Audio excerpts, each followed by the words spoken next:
Hello, Lisa here. Welcome back to my channel and welcome to Say Yes to the Deck. This is a really fun series I like to do here on the channel where I bring you along with me while I try to decide what deck I'm going to buy. So I kind of bring you into the process of narrowing down a bit of a list of decks I'm interested in, talking myself through the process of looking at what I do have that's similar, trying to get it kind of narrowed down, and then I'll drag Peggy on camera and she can help me with the final sort of sorting of my thoughts and figuring out what thing I'm going to want. She knows me really, really well, and I love bringing her into this process. If you are new to this series in general or just new to my channel, welcome. Hi. I like to do a lot of videos about tarot, oracle decks, the process of sort of mindful curation, because I love bringing new things in, but I want them to be really usable things in my collection. If that sort of content sounds good to you, then hit the subscribe button. I do a lot of educational content here for tarot as well, so I would love to see you hang around. If you want to play along with me with this process, then here's what I recommend. I will have a link down below to Peggy's Helping You Say Yes to the Deck article or blog post, where she sort of brings you into the process of asking yourself these questions about whether this is going to be the right deck for you. There's a fillable worksheet you can even print out if you want to sort of jot down your thoughts as you go with your own short list. It can be kind of fun to play along. And if you enjoy this process, then definitely tune in next week, because we're also going to have an episode of Helping You Say Yes to the Deck, where we're just going to be jumping right in with two guests who are bringing their short lists, and Peggy and I are going to help them narrow down their list. So there's lots of ways to engage with Say Yes to the Deck, but today is all about what I'm going to probably buy. So I'm going to introduce you to the things that are on my list. I'm going to grab my phone and take a look at some images and talk through sort of what's drawing me to these decks right now. And that's where we're going to start. And then I'm going to take a look at some things from my collection. And then I'm going to talk to Peggy. That's kind of what I'm thinking. So I'm starting out with 5. Is it 5? 1, 2, 3, 4. Yeah, 5 decks on my list right now. I'm just going to pick a deck and we're going to get started. Let's begin with the Wooden Tarot. Okay, so I blame this almost entirely on Miss Danny Mystic. Danny mentioned the Wooden Tarot during our Pip deck episode of 3 Fat Readers. That's the collab channel with me, Dustin at Modern Metaphysicae, and Danny of Danny Mystic. We have a collab channel. We do live streams once a month. We did a whole stream on our favorite Pip decks, and this was one that Danny brought and showed. And the thing about the Wooden Tarot is I've looked at it a lot over the years. It's been out for like a long time. I love the aesthetic of this deck. It feels magical and very, very earthy. Obviously, it's the Wooden Tarot. I freaking love this world card so much. It feels like it visually illustrates the Tree of Life in a really cool way. I want better pictures. The cards themselves were painted, or the artwork was painted on wood. That's my understanding. And so you can kind of see here that the different backings of the cards, they're all like sort of wood grain. You can see the wood grain in the actual painting. I love this Fool card. Oh my gosh. So this like mouse on like the snake. I just think that this idea of the mouse on the snake is a really cool concept for the Fool. Oh, what am I doing? I'm scrolling funny. Okay, so we have our, do we have other, here we go. So here's the thing. This is very much a Pippish style deck. There are plumes, bones, stones, plumes, bones, stones, and blooms. So the blooms are the cups. The plumes are the swords, or the air element. The bones are earth, and the stones are like crystals, and those are fire. There's a lot of eyeballs in this deck is the thing. Oh, I'm cycling back through the same pictures. I want more card images. Well, this is what we get. This is what we have for images. I don't know. It's just kind of a classic. I really, really love Skull Garden's art. So tempted by this one. It's just been sitting, it's been one of those decks that, like, I can't say it's been sitting on my wish list this whole time, but it's certainly a deck that I think about every once in a while, and I'm like, is this one I really, really want? There was a time when with Pip decks, I don't know, I feel like I wouldn't have been able to get on with this one, and I feel like now I could. And the idea of pairing it with the Oracle deck that I have by the same creator is really exciting to me. I don't know. I don't know. I have to table this one for now. I don't think I can eliminate it off my list yet. So let's talk about another deck on my list that is tempting me. All right, let's talk about the Terra Volatile. Oh my gosh. Okay, so this is another Danny and Dustin thing. I don't know if I want this deck because I truly want it, or if it's like one of those situations where, like, my fantasy version of myself, I want this deck. It does feel awfully grown up for me, which is, I mean, when it comes to fine art decks, I don't feel like I need a lot in my collection, so there's that, and this does have a very fine art kind of feel. This is another Danny thing, I think, because Danny made a video. How can I put my words together? So the Tarot Volatile is a 6-suit tarot deck. So you have the major arcana, the 4 traditional tarot suits, plus a suit of vessels, which is an alchemical reference. I don't know how I feel about the 5th minor arcana suit, or if I would even want to use it, which is one thing that gives me pause. But you can get this like booster pack for this deck, which has a ton of alternate cards. And Danny Mystic did a video where she went through the booster pack and compared it to the original deck and like sort of mixed and matched and made like the perfect deck. And I agreed with a bunch of her choices, but I could also see where I would make different choices. So I feel like if I got this deck, I would be getting it with the booster pack. Let's see, there's a thing that says about this deck. But it has a very like sort of, like you can see, it has a very fine art feel. I mentioned actually to Danny and Dustin that this was on my Say Yes to the Deck list, and Danny, bless her heart, she was like, Lisa, like, I want you to love this deck. I really, really do. But like, I don't necessarily know if you would love this deck. And I think she's right. I want it. I want to love it. There's some things about it which I think are just so absolutely incredible. It's a really smart deck, but the more that I look at it, the more I'm convinced that I wouldn't reach for it. Like I have other decks kind of that fill this space in my collection and of these kind of fine art decks. So adding another one with this feel, it's probably not the best idea. Yeah, here's some alternate cards. So like the Devil can be the Temptation, which I love. Death can be Rebirth. I really like both of those images actually, but I really love this Rebirth image, this idea of like actual plant life in the form of a human growing out of these decaying bones. I just think that's the coolest thing and so indicative of what the Death card represents. There's a lot of things I love here. There really, really is. But I think, I mean, Danny knows me. I think this is one that I really can and probably should let go of. So I think I'm going to take this one off the list. But man, I want it so bad. I want it so bad. That's a really hard phrase to say. I want it. I want it. It's hard to enunciate. But hopefully you get the idea. I think I can knock this one off the list. But it's been sitting there for a good couple months. And I've been like, oh, I think I want it. But I don't think it's for me. All right. So I can eliminate one. That's good. So I'm down to 4. Let's take a look at the Compendium of Constellations. Okay. So this one is really tempting me hardcore because the thing is, this is a deck by Black and the Moon, and it really is exactly what it sounds like. It is essentially, it's a deck of these cards that have this like parchment colored kind of background, and then these really beautiful kind of color gradients, paint gradients in the background, and then a constellation. So here we have Ursa Major, and it says teach. Ursa Minor, learn. Now this is of course the Great Bear, I believe. And then I think Ursa Minor is the Big Dipper. How does that work? I don't know. I need more images. Can we just double click on that? What happens if I do that?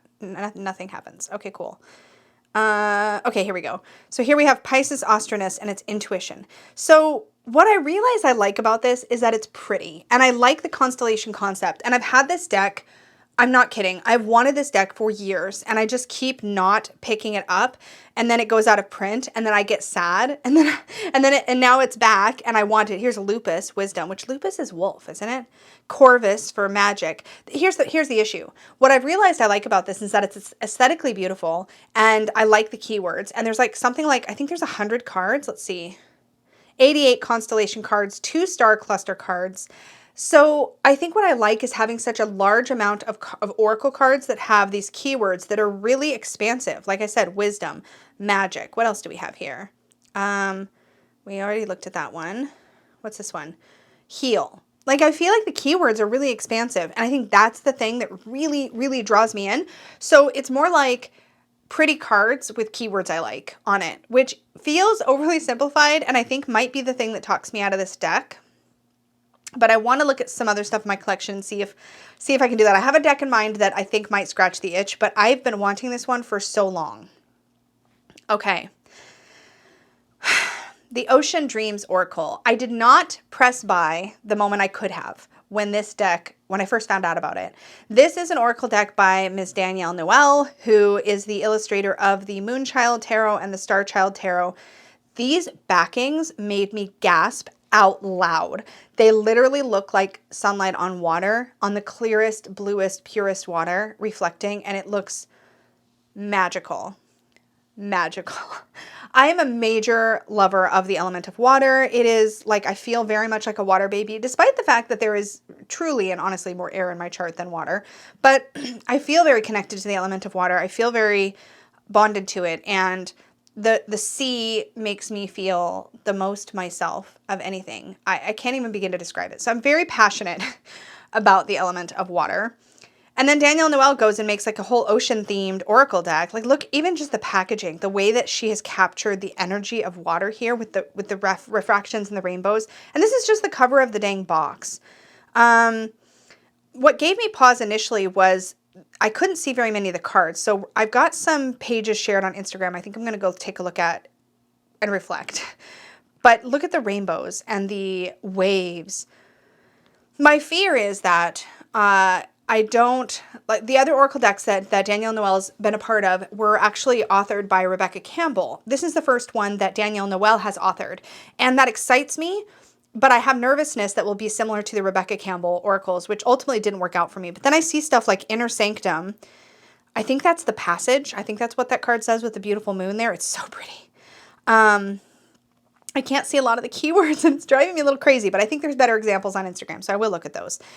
But I'm really, really, really, really, really, really, really, really tempted by this one. This one is one that I think will be sitting at the top of my list. I can't imagine knocking it out with anything I have in my collection, but I really want to make sure I don't just jump at it because I'm excited about the theme. Like, I really want to know that I'm going to like it. So let me take a look. Let me just give me 1 second. I'm going to just look up my Instagram things. I think I saved. Okay, so I did save a few photos with more cards in my Instagram account. So let's take a look at those. Here's one of them. So we can see more of the artwork. So we have Sanctuary. Love that keyword. Love that artwork. Unconditional Love. We have the dolphins. It's so beautiful. Oh my gosh. Look at these shrouded figures. And we have Water Priestess. Lemurian Dream gives me pause. I don't feel a real call to that like Lemurian starseed kind of energy. And I am nervous there's going to be too much of that in the deck. But Lemurian Dream, it's pretty. We'd see what the guidebook says. But Sacred Vessel is beautiful. Let's see. I'm having to do this manually because with Instagram, you have to like pinch, like zoom, pull your fingers apart to like zoom in the images. We have Temple of the Sea. I love that. Mother Ocean, I love. Familiar Hearts. Are those belugas? Oh my God. Is that what those are? Or manatees? They might be manatees. I'm so bad at animal identification. I say it on my channel all the time. They're cute though.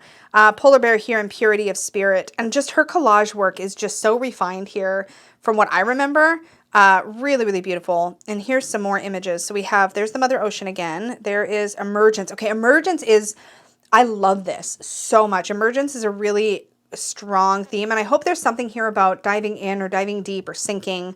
I feel like that would be really good. We have Nectar of Life. Yes. Familiar Hearts. There are those creatures again that are so cute. Oh wait, hold on. Come back here. Recalibrate, I think is what that says. Healing Waters. Yes. I want to see more cards. And then she's got these like invocations to Mother Ocean, which make me really excited about the guidebook because I feel like she's really getting the energy of connecting to the ocean in this way. Here's another image. Look at the jellyfish here. All of these cards are so bright and beautiful and ethereal. And it definitely feels very much connected to being in the water. Is that a nude figure in the water? I'm dying right now. It's so beautiful. I'm really excited about this one. I don't think I'm going to be able to knock this one off my list. But okay, let me just table that for now. I also have, let's see, what else do I have on my list? I'm forgetting. That's not a good sign. Okay, so I have the She-Wolf, the She-Wolf Tarot. This has been such a huge point of discussion. I feel like I've been seeing this deck everywhere on tarot YouTube lately. I've been seeing like Dawn Michelle Boho Tarot. She's been talking about it a bunch. My friend Marlena has been talking about it, I feel like, as well. Maybe I'm making that up, but I feel like she has been. I've actually had people recommend this deck to me thinking I'd really like it. It appears that there is a really strong sort of self-worth empowerment theme to this deck. It's Thoth-based, and I have recently been studying Thoth, so that excites me. So here's the thing about this deck. It's got this kind of Egyptian slash 70s slash vintage erotic kind of photography combination thing going on that both intrigues me and I think slightly repels me. And I don't know how to describe that. Like there's a part of me that's like, I think it's beautiful. I don't know. This might be another fantasy self thing, and I haven't been able to figure that out. But like, look at this Mage's card. We have like this womb. We have like this idea of like the sun and the moon and all the elements. It looks really powerful. I think the thing that I'm the most curious about, quite honestly, is the guidebook, because I feel like every time I see somebody talk about this deck, they're absolutely raving about it, and it feels so empowering of the feminine archetype. I feel like there's something here worth exploring.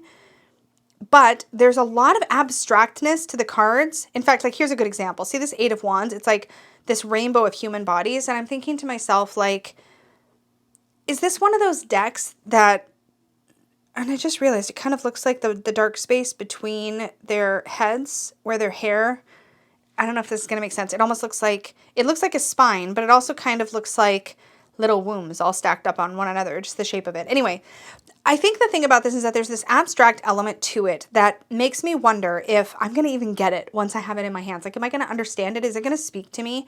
I feel like I've heard really good things about the guidebook. I love this Lust card so much. And even the font has that 70s vibe. And typically, as soon as it starts to feel a little 70s, I actually don't tend to really feel all that drawn to it. I don't know. I have to look at some stuff for my collection because I feel like this is one of those decks that, like, again, I can't tell if I'm drawn to it because other people I know and respect are drawn to it, because I can't tell if I'm drawn to it because of the Thoth element or the empowering element.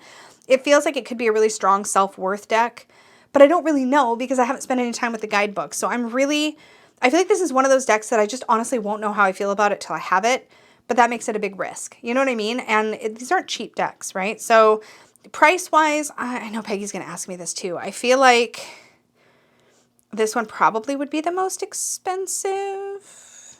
Back in stock. Okay, so the She-Wolf is $75 plus shipping. That's US. That makes this one would be the most expensive for sure. The Compendium of Constellations was like $40 US. The Wooden Tarot I think was going to be about $60 something US plus shipping. Ocean Dreams. Did I get the price? Let's just go back to Ocean Dreams. How much was Ocean Dreams? 65 Canadian. So Ocean Dreams is actually right in line, really, probably with Compendium of Constellations for price-wise. And she's a Canadian creator, which is also kind of awesome. But okay, that's what I'm looking at. So what I'm going to do, so I've got some decks next to me, and I was thinking about flipping the view on the camera and showing you top down, but I think I'm just going to talk through and kind of like talk to you guys this way and show you. So for the She-Wolf Tarot, the closest thing I can think of is actually my Moonchild Tarot from Danielle Noel. And I'm thinking, okay, this one has a similar kind of feel. It's got that sort of vintage photo element. It's got the collage. And so I feel like, would I reach with She-Wolf or for She-Wolf before I would reach for this deck? And I think as I'm just flipping through the cards here, I don't know that I would. I really do love this deck, and it's unique in my collection. I don't feel like I have anything else that sort of has this vibe. So if I had this and She-Wolf next to each other, I mean, She-Wolf is Thoth-based, so there's that. But I feel like this one, even where it's abstract, I still see more in the imagery. There's like more, it's more scenic, whereas I feel like She-Wolf has more of that elements on the card that are separated. They're not necessarily blended together, whereas I feel like in the Moonchild Tarot, the elements are all sort of a cohesive whole, right? They're all an image and a story. I don't really see the story in She-Wolf. I think, oh my gosh, I don't know, because this is not all that similar. I feel like it's got some overlap, but it doesn't feel similar. So there's that. So I think that's the most similar thing in my collection for that. Let me just sit on that one for a second. For the Wooden Tarot, the only thing I have in my collection is the other thing by the same artist. I felt like, so this is the Wooden Tarot was the one by Skull Garden. It had those wooden backings, right? So this is the Earthbound Oracle by the same artist. And I love this little deck. I find it really intuitive to work with. And you know what, actually, I'm looking at these images in the viewfinder and I'm thinking to myself, I love this little Oracle deck so, so much. And the tarot deck is much more abstract than this. Like this is wonderful, toxic, and it has these like toxic plants and mushrooms and flowers and poisons. And I'm looking at this and I'm thinking, I think I want to love the wooden tarot because I love this little deck so much, but the reality is I don't think they're the same. Like I feel like I get so much out of this. Like it says gift and you've got the apple, but then there's also the seeds, and like is it the seeds of an apple are actually poisonous, and like is this a good gift? And like I feel like there's so many places intuitively I can go with this, but this feels less abstract than the tarot. In fact, the tarot has a lot more like sort of blended elements and things that feel more, that feel more abstract. And so the more I think about it, the more I'm like, I think I want to love the tarot because I love this little oracle deck so much. And I think instead I need to lean into this oracle. I think I can knock the wooden tarot off my list, at least for now. The reality is if I want a really kind of clean pip deck to play with, I also have this Fortuna Tarot, which I pulled because I was like, what other pip deck do I have that's kind of inspiring and unique and different? And this has a very different vibe. But the Fortuna Tarot is a pip deck. It's also got that minimalist vibe. Hello. But it's completely different. It's got that hollow foiling. I feel like if I needed to lean into a pip deck, but I wanted that sort of just minimalist feeling, even these pips, I feel like I just see more in the artwork. I feel like, I think the wooden tarot definitely might be one of those situations where it's a situation where I want to like it because I love the oracle deck so much. I know I'm repeating myself, but I'm kind of thinking out loud and I'm like, is that the thing that's really drawing me to that? And it might be. I do have a few pip decks I really enjoy. And the wooden tarot, I mean, it intrigues me. I feel like if I ever had it in my hand or ended up with it, I think I might enjoy playing with it, but I don't know if I'd end up keeping it. And I think for that reason alone, I can take it off the list because I'm not confident it would stay. You know what I mean? Okay. Whew. Okay, so that means we have the She-Wolf Tarot, the Compendium of Constellations, and Ocean Dreams. Okay, the only thing I can think of for Ocean Dreams that's in my collection is the only other ocean-themed oracle I have, and that is this Whispers of the Ocean Mass Market deck. Hello? There we go. So this is really beautiful, but you can tell this is like gorgeous. It's got lots of sea life, really, really beautiful. Feels very, very real. But this focuses more on the creatures and less on the experience of being in the water. Whereas I feel like what's unique about the Ocean Dreams Oracle is that it feels like the whole point of the Ocean Dreams is to bring you into that experience of being in the water, of being at one with the sea. Whereas this, I feel like, speaks to me of the creatures of the sea. And this feels more vibrant, more grounded in reality. I don't know how to say that right. Whereas Ocean Dreams feels like it can kind of take you into more esoteric spaces away from the planet Earth in a way, like not in a starseedy way. I sure could do that. That's not my thing. But like, I feel like it kind of it takes me a little more astral. Does that make sense? I don't think it makes sense when I'm saying I'm not into the starseed thing, but then I'm like, yeah, but it's more astral feeling. It feels like more expansive. This feels very less room for imagination. Maybe that's what I'm trying to say. So this doesn't help me knock Ocean Dreams off my list at all. And I love the ocean. So like, can there be too many ocean things? No. I don't think there can be. Which brings me to the Compendium of Constellations. And like when I was looking at the photos, I was realizing that I don't know anything about those constellations. It's not like I have a draw to or feel very familiar with many constellations other than the basic star sign or sun sign ones. So I don't think it's the constellations that are drawing me in. I think that's an aesthetic thing. I think it's the keywords. I think it's having so many keywords. So I tried to think of a deck for my collection that has lots and lots of keywords that I like for the keywords. And I was like, oh, well, I have the Color Mage Oracle. This deck is currently out of print. It gets a lot of flack for being really basic, but I think it's got it's got a huge number of cards. I think there's over 100 cards here.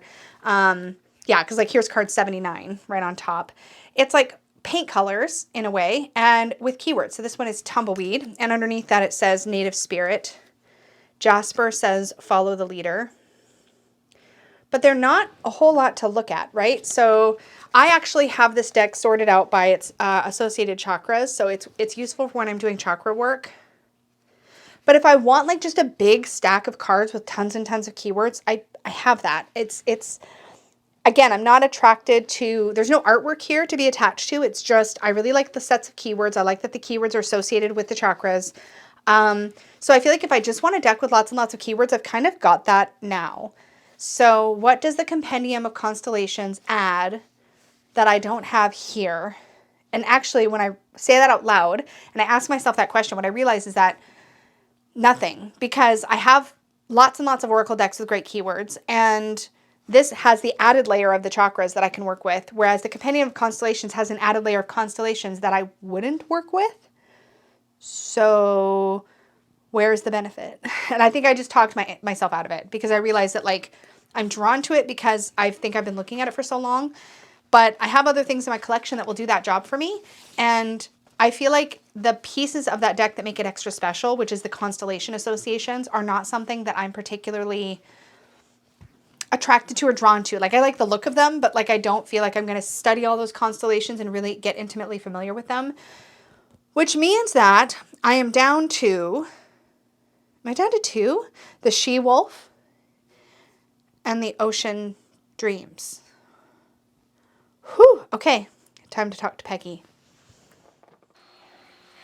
I have acquired the Peggy to help me choose one of these 2 remaining decks on my list. Neither of these 2 decks. One of these 2. I'm hitting her in the thigh. No decks. No list. I got it down from 5 to 2. And I can help you get it down from 2 to 0. You want me to buy both? No. You want me to buy both? That's so 0. sweet. No, she 0. said both. Did you guys hear that? I said 0. Did you hear that? No, I'm not buying 0. Okay, here's the thing. Okay. Okay. Oh, you're pulling my own line on me. I've been saying that a lot lately. Okay, so one of them is a tarot deck. One of them is an oracle deck. Which one's cheaper? The oracle deck, technically. Okay, that's the one you're getting. So the tarot it is. No, I'm just kidding. Don't make me defiant. Let me tell you about them. Okay. Don't make you defiant? Yeah. I'm not making you anything. No, but it felt like a challenge. Like, telling me I should buy one makes me want to buy the other. Don't make you take it as a challenge. Yeah. Oh. Wait. I don't know what you're saying. It's still defiant. Okay. I don't know. Anyways, all right. So here's the thing. I can't help it. It's just, it's in my brain. I'm never going to say that again now. Yeah, right. Okay. So I got it narrowed down to this one. So this is one of the 2. This is the She-Wolf Tarot. This is the 4th edition. I feel like everybody has been talking about this one lately. Let me show you some images. Well, if it's on its 4th edition, I'm assuming that it's because it's popular. Yeah, it's been around a long time. So it's got this kind of photo collage, kind of retro feel. It is Thoth Tarot based, which I've been studying lately, which is exciting. You're into Thoth, okay. The thing hold on. What? The thing that gives me a little bit of pause, on one hand, it's a tarot, which is exciting, and it's a Thoth tarot, which there's not as many of, so that's also exciting. But the thing is, it's got this kind of Egypt, like, do you see the backs? How it's got this kind of like... Because Thoth is kind of Egyptian? But that's just a coincidence? Thoth, okay, stop. It's got this... It's one of the few things I know about Thoth. It's like, oh, it's Egyptian. Thoth, the god, is Egyptian, yes. Yeah. Okay. Anyway, it has this Egyptian vibe, but it also has this kind of retro... I'm just showing her some of the photos that we were looking at. But it's got this kind of retro vibe. But then sometimes I see the cards and I'm like, I don't know if I would get it. Okay, like that's the Magician. And it's like a... every damn time. I'm sorry. Yeah, it's so exciting.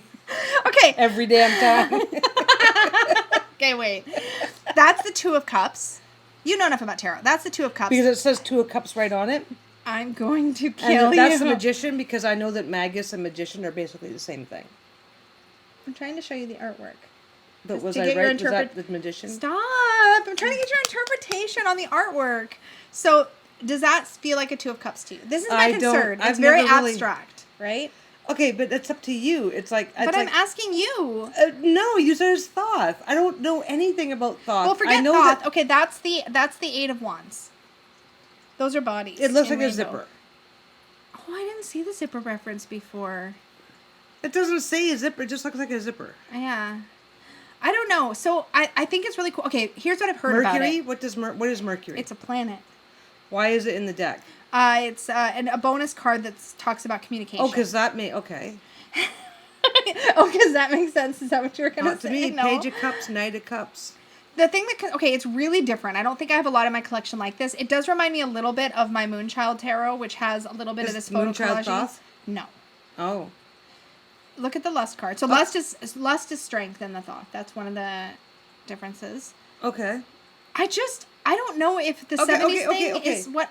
But it's supposed to be really empowering and like really like self-worth themed, which is one of the things that has me. So far, everybody's naked. Yes, there's a lot of nudity. I'm kind of okay with that. So yeah, there is a lot nice of butt. See, the chariot has a nice ass on her.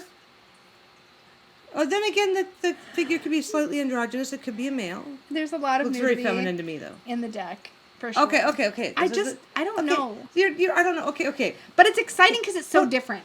So it's completely useless as a beginner deck. Yeah. Okay. I'm not a beginner though. Especially if you're into Thoth. Okay, so the chariot and Thoth. Yeah. What symbology does the chariot and Thoth have significant differences in symbology between the chariot and the Rider-Waite? Because if I can't compare it to Rider-Waite, I'm like they're very similar. No, they're very similar. Okay, because that doesn't make any sense. That's this is what concerns me. I feel like there's a chariot in the bottom corner of the card. If you look really like, I can see this one because she's kind of like looking out on the horizon. I'm showing. Yeah, I don't know. You're showing me the chariot in this deck. Yeah, and that's fine. Yeah. I don't. Okay. Can I show you the other one? You know what? I'll tell you right now, there's only one reason why you want this card, and that's because the only reason why this deck is interesting to you is because you're currently studying Thoth and you don't have any Thoth decks. I have lots of Thoth decks. I have like 4 or 5 Thoth decks. Oh, considering how many Rider-Waite-Smith decks you have? That's, I think, the thing. Yeah, I think that is a big part of it. If I'm going to study Thoth, I should start collecting Thoth decks. And based on this deck, no, you probably shouldn't. You're gonna make this really easy. This deck is not. I think you're right. This deck is not catching. Dawn raves about this deck. That's fine, and that's that's Dawn. If your friend jumped off a bridge, I feel like that's literally what's coming next. If you're what? You know the dad thing. Like if your friend jumped off a bridge. Yeah, if your friend jumped off a bridge, if it's working for Dawn, doesn't mean it's going to work for you. And the reality is, okay. And here's the other question: you're currently learning Thoth, but do you want to collect Thoth decks? Because no, not necessarily. It's just like you wanted to learn Lenormand, right? Yeah. So you ended up with, I think, 3 decks. You gave me one. I have more than 3 Lenormand, but I don't have tons and tons. No, you don't. But Lenormand's different because no, it's not. It's it's different because in Lenormand a ship is a ship is a ship, and it doesn't. I don't care about your opinion. You're asking me for my opinion. That's true. Okay, fine. Wow. You wanted to learn Lenormand. You collected a few decks. Dicks. That's a different. No, it's not. Who put it in one of my dick bags? It won't matter then. Okay. You wanted to learn Lenormand, and that was fine. You ended up collecting some Lenormand decks. Do you have more than 10? No. Okay. So you're currently learning Thoth. Of course, you want to collect a few Thoth decks. Yeah. Is this a deck that you are going to reach for otherwise? Oh, this is my Thoth deck, and I want to work with my Thoth deck today. That's fine. I get that. Is that a flying cow? Yes, it's a flying bull. It's the Ace of Pentacles. It's a flying bull and a goat and more naked people, and one of them has like eagle wings. I don't think this one's for me. No. This one is You're going to laugh at me when I show you the next deck. Oh, yeah, I'm talking into nothing, aren't I? Yeah. No. Oh, I heard You're you not say... talking me into nothing. Said, yeah. I thought you were saying something else. Okay. Sorry. Okay. If you're interested in this deck, to play with it, I don't think this deck that you're gonna be, as soon as you are, I don't want to say done with. Once you spent your time with Lenormand and learned Lenormand, you don't pull it out that much anymore. I pull it out for what I need Lenormand for. Yes. That's what I just said. Shut up. I put it in my own words. It's fine. I'm saying the same. I know, but I have to put it in my own words. Okay. Can I show you the other deck now? No, I'm not done shitting on this deck. I see nothing wrong with this deck. No, I know. It's just so different. I think that was the appeal. I don't see it. Okay. But I don't get it either, so... No, okay. That doesn't matter. Okay, you've got plenty of decks where it's like, yeah, I don't get it, but I really love this deck. And you're like, because you know the meanings already anyway. I think the thing where I want to kind of reel you in a little bit on the Thoth thing is that Thoth has become a layer to my other stuff. It's not like but it's a separate system. Okay, no, Lenormand isn't layer with tarot, though. It's separate. You're asking for my opinion, so shut up. Okay. While you were learning Lenormand and interested in Lenormand and studying it, and while you were going through because, I mean, you go in and out, right? Yeah. And when you were initially learning Lenormand, you would do a Lenormand reading, and then you would do a complementary reading along with it to see if they agreed and didn't agree. Like, you found ways to layer them together. To work with them side by side, but not to layer them. I don't care what you want to call it. you've got plenty of decks that I look at and I go, I'm not going to make heads or tails of this deck. And you're going, but the art is beautiful and I love this deck. And it's like, that's fine. So yeah, it's not making a lot, this deck is not making a lot of sense to me. The cards are not, I don't know anything about Thoth. And every card that you're looking at, has very little to do. And there's plenty of decks out there that are like that. There's nothing wrong with this deck, but you're still learning Thoth right now, and if you're wanting... It has pink edges. If you want... Yeah, this deck... If you want this deck just because you want it, because it's cool and it's neat and it's different, there's nothing wrong with that. You buy tarot like that all the time. I'm just thinking that once you've completed your Thoth study, you're probably not going to reach for this deck anymore, or the exact opposite might happen. But I think it's a no. I think it's like, you're already starting to trash it. But I am a little bit. You're right. Okay. How many Thoth decks do you have? You like this deck because you're currently studying Thoth. So more Thoth decks is going to be fun for you. I don't think this is one that's going to help you learn the Thoth though. I feel like I'm at the point with my Thoth study now where I'm like layering it in with Rider-Waite-Smith. That's where I'm at. So this doesn't layer. It does. I don't know if it does or it doesn't, because it looks like to me the good part of this will be the guidebook, but I haven't seen the guidebook or read the guidebook, so I don't know that for sure. I've just heard good things about the guidebook. Well, unless the guidebook is if it's a good guidebook, like I said, you've got plenty of decks where the art on the cards doesn't match the decks, and you just really like it, and you find your own connections. Yeah, I'm not feeling connections with this, though. You're just feeling it's Thoth, and I'm studying Thoth right now. Yeah, I think you're right. That's all you're feeling. Okay, let me show you the other deck. This is called the Ocean. Yeah, I get it. The back looks like water. Doesn't it look so beautiful? It's the ocean. It's the ocean. Look at... Yeah. Look at how reflective and pretty, and this is by the creator of the Moonchild Tarot. Is it the same size? I don't know, but I would assume it's similar sizing. But look how pretty. It's all moon and ocean and water, and it's got really good keywords from what I can tell. Go back. Sorry. What are the keywords? This is a bad example. Here, I've got waves of something. Hold on. I've got better pictures. Hold on. Here, this one's good. So you have... I can't make it any bigger. That one is Sanctuary. Unconditional Love. This one is Water Priestess, which I love. Okay, what does a Water Priestess mean? To me, it would be about... To you. I don't care to you. What does it mean? I would have to read the guidebook to see what she means. Oh, fine.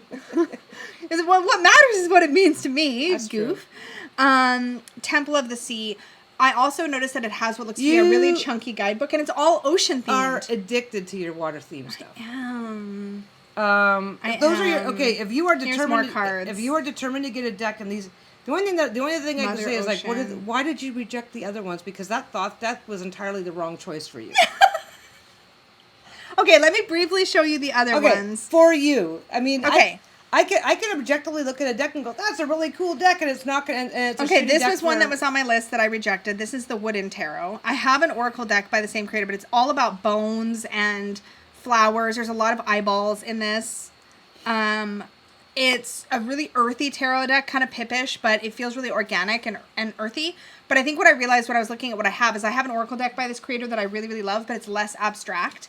Yeah, and I love the Oracle deck, and so I think I wanted to love the tarot deck. See, and this is another deck where the imagery does not explain the card, at least not to me. Funny enough, I could probably make a better case for this one matching up than I could with the She-Wolf. Well, the Fool is a snake. And it's actually a mouse walking on a snake. A snake and about to step into its mouth. Yeah, so that makes sense, right? But only if you're looking at the shadow version of the Fool about, you're just jumping from the frying pan into the fire, aren't you? Well, you could also look at the transformation aspect of the snake as well. But this one is really pretty. I just realized, I was like, I think I just like the Oracle so much that I want the matching tarot, but I don't know that I'd actually want to reach for the tarot in its own right. And then the other one that I had on my list was the Terra Volatile, which I'll show you real quick. And it looks a little bit like this. So it's a little bit more fine art, a little more grown up, quote unquote. And I realized this is a deck that Danny and Dustin both love, so I know exactly. Oh, Danny and Dustin love it. You're kind of obligated to hate it, aren't you? Kind of. I'm just checking. That's usually how that works. Well, that's the thing. It's like, why are you breaking character now? I just want to love the stuff they love. You know what I mean? And I told them, Okay, I told them this was on my list, and you know what Danny said? She was so diplomatic. I said bless her heart earlier, but it's true. She was so diplomatic, but she's like, Lisa, like, I want you to love this deck, but like, I don't think you're going to love this deck. And I'm like, I think she's right. But it's really cool. It has a 5th minor arcana suit called the Suit of Vessels, which is all alchemical, and that kind of makes my geeky alchemy heart happy, but like, I don't think I'd use it. So I knocked this one off the list. This is the catch-22 too. It's like I can see why you like the art on the deck. I can see why you would like elements of the deck. I could also see why you would buy the deck, put the deck in a bag, hang it on your wall, make me make a whole new freaking bag for the thing, and then not hang use it on the wall, not use it, and then trade it. Yeah. Yeah. But and then there was this one. No. Wait. Why no? No. You just No. Are you into astrology and astronomy and? Yes, but well, okay, it's got great keywords and it's really cute. Where's Ursa Major? What's the other This name? This is why I took it off my list. What's the other name for Ursa Major and Ursa Minor? The Great Bear and the Little Bear. Okay. Where are they? I have no idea. Yeah. Okay. It's got good keywords. Teach What's and another learn. name? What's another name for Ursa Minor? The Big Dipper. Little Dipper. Little Dipper. Yeah. Hello? Hi. These are the ones I know. Ask me about any of the other ones on this list and I have no freaking idea. Well, Aquarius and Aries I would know, but like Triangulum, no. Mm-hmm. But what excited me about, I've had this one on my list for ages, but I talked myself out of it for exactly that reason, because I think what I like is that it's pretty and has lots of keywords, but I have other decks that are pretty and have lots of keywords, so I took this one off my list. Sooner or later, you may swing around and decide that you want to learn a little bit more about astrology and astronomy and stuff like that. Well, I'm learning about astrology now, but I don't know that I have a lot of interest in specific constellations. Like, I feel like it's a cool if that deck. changes for you, if that ever changes for It'll you. be out of print if that ever changes for me, because that's how my luck goes. Okay, you're not buying it just in case you change your mind. I know. No, this deck would be if you ever reach that stage. This is a deck to keep in mind to look up and see if it's still available. If you ever hit that point. But that's why I took it off my list. Until you do, until you I've got other decks with lots and lots of keywords that I like, that has artwork I appreciate and understand. Yeah, if you are determined to treat yourself. So I think it's Ocean Dreams. Yeah, if you're determined to treat yourself to a new deck. I don't know why those other ones were even on your list. Not one of them suits you. Not one of them. Okay. It's like, oh, I think I need to force myself to buy some shit this week. That's not true. Please. I was really excited about I'm looking at the constellation deck. It's like, nope. Okay, Dustin and Danny like that one? Hard no. Okay, wait. Next time I do one of these, you're going to come up with my deck list. Okay. And I have to pick something off the list that you select. Okay, so comment below with the cheapest deck you can think of. Wait, no! No, you can't do it purely based on price, but decks you think I would like. And then I have to pick from that I don't even know what you do or don't have. But what if you... You could work with the internet. Wait. You could work with the internet. They know what I do and don't have. That's true. And then you could curate a list for me. Well, I can think of some decks that I'm getting the Ocean Dreams, though. See, my problem is I'm saying yes to the Ocean Dreams. I'm never... That's the punchline. Okay. How can I not get this deck? That is so you. That is so you. The water theming is all you. It really is. I need this. I need this. I need this. I need this. I don't think you do. I do. I think you just want it. I need this. You managed to compile a list Canadian of 4 creator crap too. decks. She's in Canada. Okay. She's in the Vancouver area technically. Don't pay attention to that when you see the shipping, but she is in Canada. I think it actually ships from the States though, so there's that. So you're just gonna buy it, so I can't click, so I can't stop you. Why would you stop me? That's the deck I'm saying yes to. Well, that's the name of the game, yo. My job is to talk you into all of them. No, but you failed. Give me your credit card. I don't need my credit card. Hello? This is my PayPal account. I want to make a deck. Go make your wife a sandwich. Go make the bed. You want a deck that's all chores? That sounds awful. That you have to do, yeah. No, that sounds terrible. That sounds perfect. You'd be so fucking busy with that deck because I'll draw 5 cards for you every hour on the hour or so. Just keep me really busy so I can't buy decks? Is that Listen to your wife. Do what she says. You don't need that. So mean. There. I ordered the deck. Whoa. Let's rewind. That's so mean. And she's grinning at the camera. I was grinning because I was currently buying a deck right before your very eyes. That's deflection right there. That's you're using your PayPal. You're using your PayPal account. I'm using my PayPal account. Yes. Ordered. ordered. You said I was being mean and you smiled while I was being Because I was currently buying things. It made me happy. So yeah, why would you even want the other decks? Look, I thought I wanted them. Why are you shaming me for my wish I found a list? shiny. It's like, but you won't like it. It's shiny. I had reasons. I don't like it because it is shiny. I had reasons for all of them. I don't know that they were good reasons, but I had reasons. I'm good now. Thanks for all the help and for making me feel like absolute trash for wanting You're 4 out of 5 welcome. of them. I aim to please. All right, y'all. So if you want to see more of this, tune in next week because we're going to be helping 2 of our subscribers pick decks. And then we'll be spending other people's money, and Peggy will be, Thank you guys so much. I will keep you posted on the Ocean Dreams Oracle. Thanks for all your help, babe. Yeah, no problem. All right, guys. Don't forget to like, share, subscribe, do all the YouTubey things. Bye. And thanks for watching. And May your magic always shine from the inside out. Bye, guys. Bye.